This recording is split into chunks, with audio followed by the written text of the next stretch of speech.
the IS curve, which we're going to spend a bit of time today, first half of the lecture to do. Okay, then we're going to look at exchange rates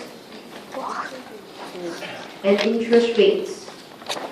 That is the second part. And then the third part would be the balance of payment. Okay, so an open economy is one that will trade with another country. There will be the flow of goods and services, the flow of income, and the flow of funds.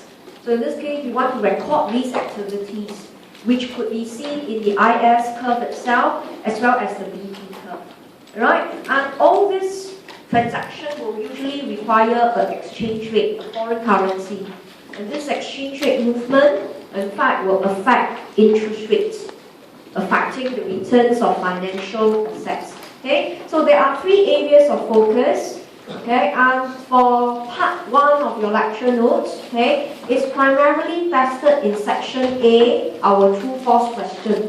So for the entire topic 6, okay, you need to make sure that you don't drop the entire topic. That's why I deliberately split the lecture notes into 2 portions.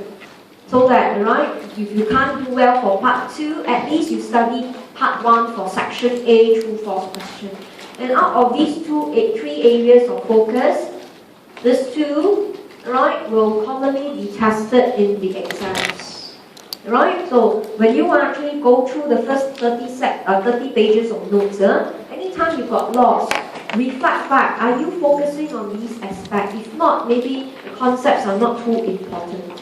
Okay, now you will realize from topic 6 to 9, the lecture notes look very long because I include a lot of real-world data, I put in a lot of definitions, unlike the first 5 topics.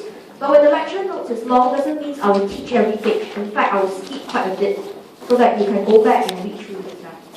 Okay, so the first thing we need to know about open economy, would be very much the exchange rate that we are using. Okay, so we need to know that when you want to trade with another country, the trade must be used or conducted in an international currency. So in this case, we must look at the country's exchange rate. And we must be very careful. This is how we quote exchange rates in macroeconomics. We quote it as one local currency equals to the units of foreign currency. So if you are doing the opposite, especially those from the junior college, you're doing the opposite, then you can't. You have to follow through the system. Okay? So whenever we say our E will go down, I don't memorize. I will write down the exchange rate, but I know I get less. So from here, I always analyze myself first. I'm in Singapore, the Sing dollar depreciated. Alright, so conversely, when we say the E increase, you write down your original exchange rate first. Singapore 1 is US 0.48. Then you quote, if my E were to go up, it means my Sing $1, I should get more. So in this case, I would get, say, 0.50. So use a numerical example to guide you so that you can clearly see for yourself that you are in Singapore, your local currency, which is the Sing dollar, appreciates. Then you say the opposite currency depreciates. So have a standpoint yourself. Don't memorize, don't hurry through. Exchange rate discussion is not everybody's favorite cup of tea. Not everybody can do exchange rate. I used to have students who are almost 60 years old and she still couldn't fathom this. It's quite normal because some of us are just not good at this. So if you are not good, then write it down and see for yourself. Always analyze yourself in the country. You are in Singapore, therefore your currency strengthen or weaken. Okay, now when currency strengthen or weaken, sometimes government will intervene. So we move on to page 3, to discuss that in a system where government adopts a fixed exchange rate system, which is not common anymore. Most countries don't use the system.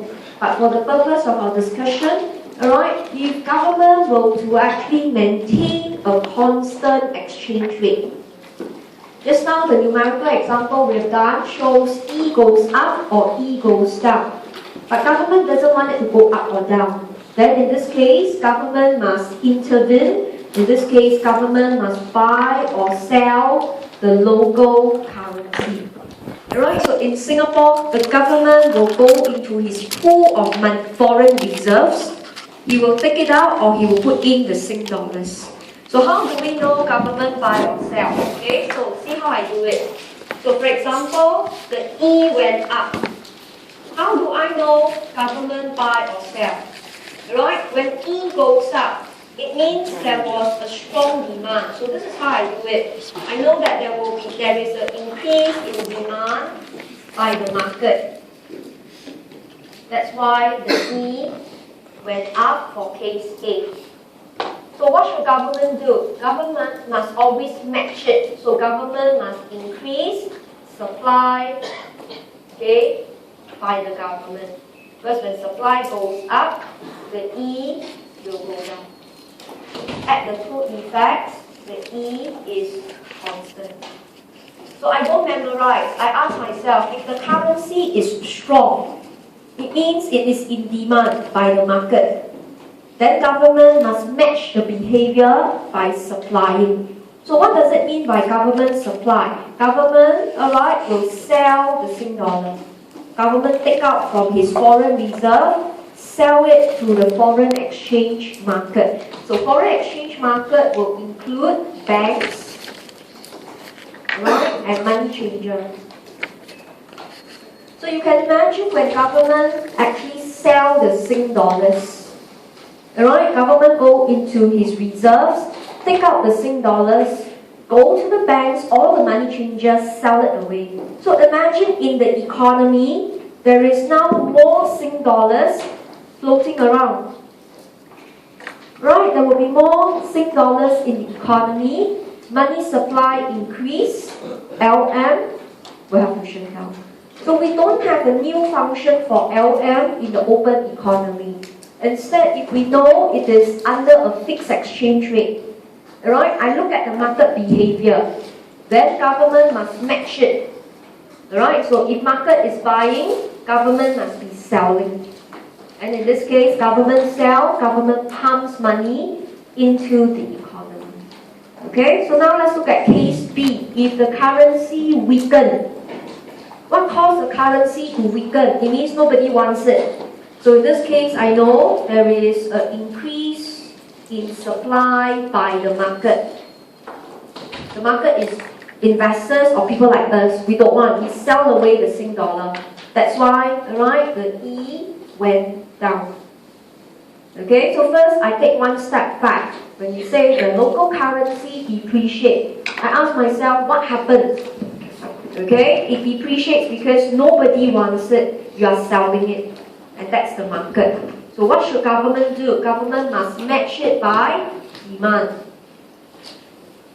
Because if government buys it up, it will push the E up and the E will become constant.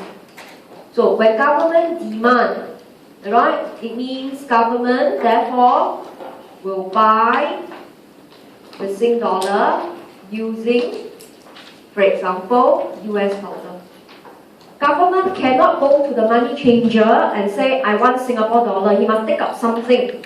So he will take up, for example, the US dollar. Right? So government buy the Sing dollar from the forex, from the banks and the money changer. So in this case, you could see, right, money supply of Sing dollar will drop. Right? There's lesser in the banks and in the money changer floating around. And in this case, the LM will have to shift up. Okay, alright, so this may not be easy for some of you, right? But when I do topic 6 part 2, you will see this is very important when we do the Mundell-Fleming model. So first of all, you must know how to read the exchange rate. You must be able to take one step back to analyze demand or supply first.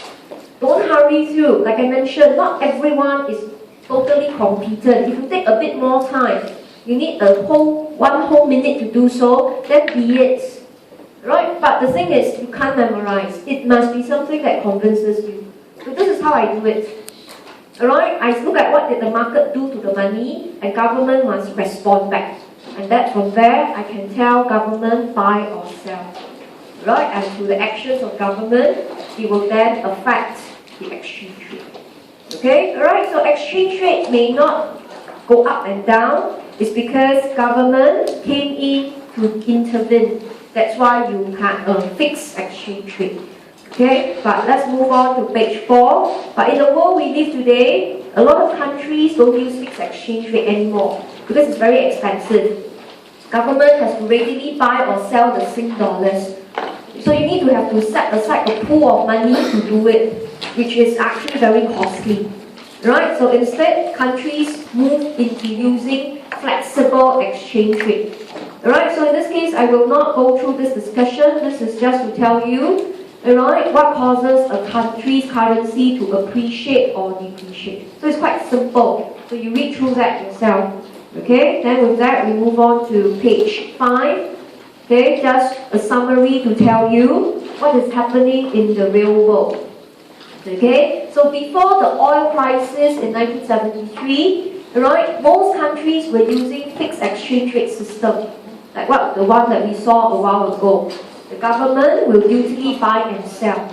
But during the oil crisis, okay, inflation is so high, money is losing value. So when you actually buy and sell your currency, it's very costly. So a lot of countries actually abandon it. Right? So this discussion talks about countries moving into a floating system. However, a floating system is also not the only answer. Floating system means you're subjected to huge speculation. Right? If I don't like your country, I just engage in massive selling of your currency. So that can be dangerous. So in this case, most countries nowadays move into a managed float, a combination of flexible and fixed exchange rate. So they saw the advantage of fixed exchange rate. They also saw the advantage of flexible exchange rate. So they combined them. Alright, so this is just for your reading pleasure, so don't engage too much in it. Right? So with that, we move on to page 6, the real exchange rate.